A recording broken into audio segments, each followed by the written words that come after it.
이미 만주엔 많은 우국지사들이 망명해 독립전쟁의 기틀을 다지고 있었다. 이동영, 이회영 선생 등이 신흥무관학교를 세우고 독립군을 양성하며 절치부심하고 있었다.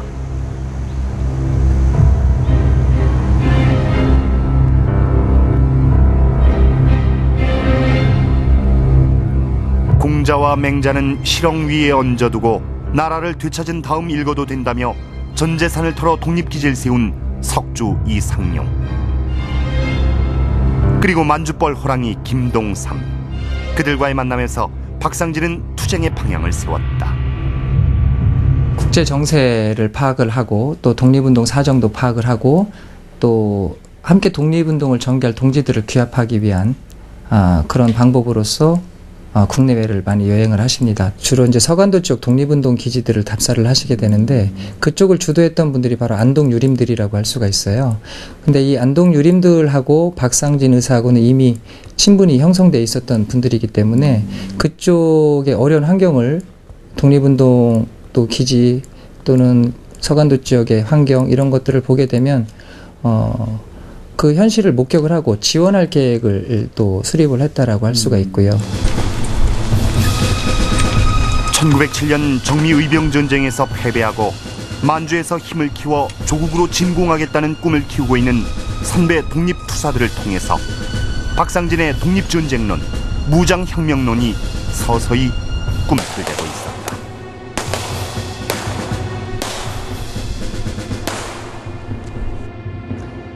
박상진은 독립투사를 처벌하는 영혼 없는 법권의 길 대신 일본 제국주의자와 민족 반역자들을 처단하는 고난의 길을 선택합니다. 의병을 일으킨 배후가 누구냐는 검사의 신문에 침략자 이토 히로부미가 나의 배후다라고 일갈하며 장렬한 죽음을 맞이한 박상진의 스승 허위. 그리고 고위 관료도 왕족도 아니었지만 모든 재산을 정리해 일가를 이끌고 만주로 망명한 후 독립운동 기지를 건설한 석주 이상용 선생. 청년 박상진은 이들의 애국 투혼에 깊은 감명을 받고 방방곡곡의 의로운 사람들을 찾아 나섭니다. 1920년 10월 21일 일본군은 청살리 80리 계곡으로 깊숙이 들어오고 있었다.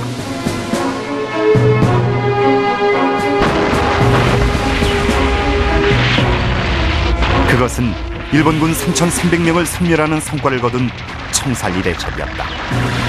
이 전투는 봉오동 전투와 함께 독립전쟁사의 위대한 승리였고 패배감에 빠져있던 우리 민족에게 광복의 희망을 안겨주었다. 청살리 대첩의 주역 백야 김좌진 장군. 그런데 그 김좌진은 박상진과 깊은 관계였다. 광복회의 지휘장을 지낸 백산 우재룡의 자서전인 백산실기. 최봉주, 평안도 지부장 조현균. 백산 우재룡 의사는 당시 비밀 지하 조직이었던 광복회의 강령과 실천 지침 그리고 조직도 등을 생생하게 증언했다.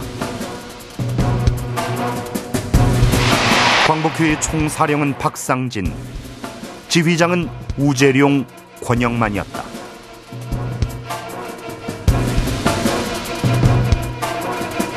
놀랍게도 만주 사령관을 김좌진이 맡고 있었다.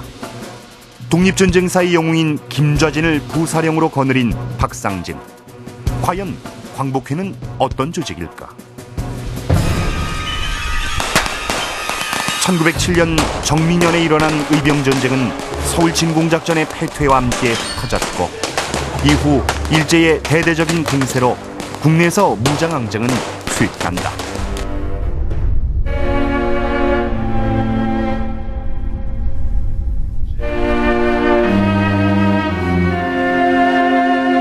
만주와 연해주가 독립투쟁의 중심지가 되고 국내에서의 투쟁은 불가능해진다.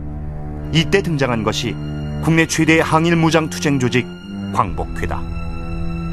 독립운동을 국내에서 헌병경찰 통치 하에서 전개한다라는 것은 상당히 어려움이 있었죠.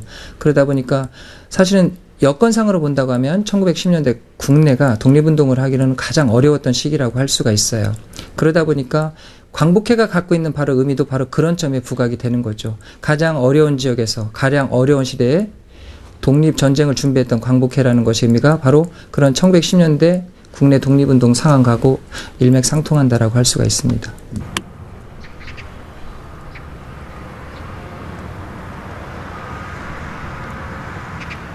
이곳엔 박상진 의사의 귀중한 사료가 전해져 오고 있다. 전부 다 우리가 월성채식하고 이 혼인이 또 좀 많아요.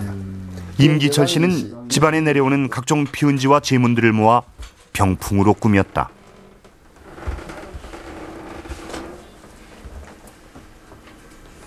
그런데 뜻밖에도 박상진 의사의 친필 피운지가 한 통 있었다. 1911년 아버지의 휘감년 초청장이었다.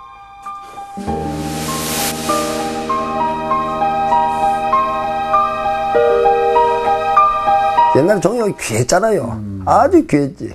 그리고 이 책이 되어 있는 거는 젤라크면 야단을 맞으니까.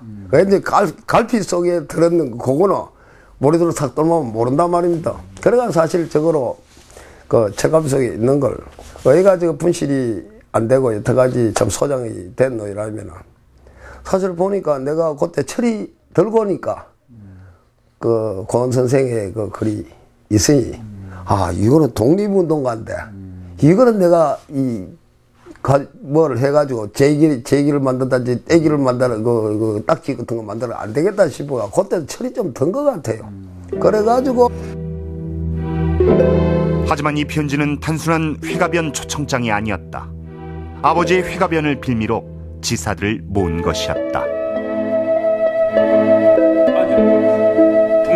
이날 만남에서 박상진 의사는 격동하는 중국 대륙과 국제 정세를 설명하고 만주의 독립군 기지 사정을 전달했다. 그리고 국내에서의 움직임이 절대적으로 필요하다는 뜻을 모은다. 지금 말씀하셨듯이 모두 힘을 합쳐야 됩니다.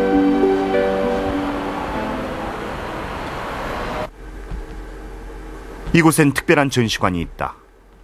풍기 출신의 독립투사들을 만나기 위해선 친일 오적을 밟고 지나가야 한다.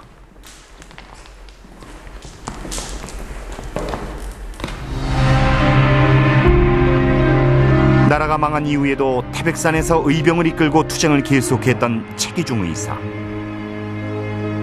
당시 독립운동 진영은 먼저 실력을 양성해야 한다는 계몽주의와 전면적인 무장 항쟁을 해야 한다는 의병 투쟁론으로 나뉘어져 있었다. 박상진은 무장 투쟁론자인 최기중을 설득, 계몽주의 계열과 함께 광복회를 조직하기로 결의한다.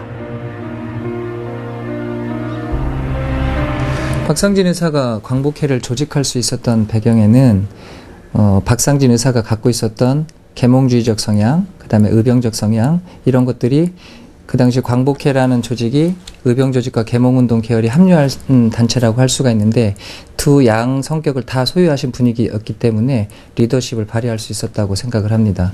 특히 왕산 허희 선생의 제자라는 측면이 그 의병들, 그러니까 한말의 의병 전쟁을 했던 분들을 광복회로 참여시킬 수 있는 그런 큰 역할을 했다라고 할 수가 있겠죠.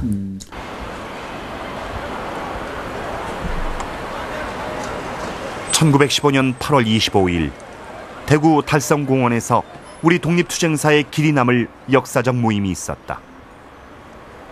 나라를 빼앗긴 지 5년 만에 전국적인 항일 무장투쟁 조직이 결성된 것이다.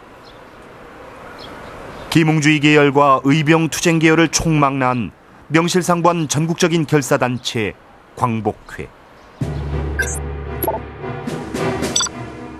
모임에서 박상진은 광복회 총사령으로 추대됐다. 본부 조직은 물론 각 도에 지부를 설치했다. 눈에 띄는 것은 만주에도 책임자를 파견했는데 직위가 부사령급으로 비중이 높았다. 조직 운영은 철저히 군대식이었다.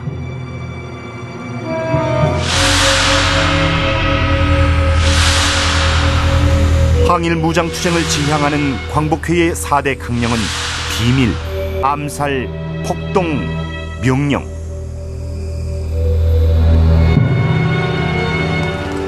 우선 만주에 독립군 기지를 건설하는 것이 급선무였다.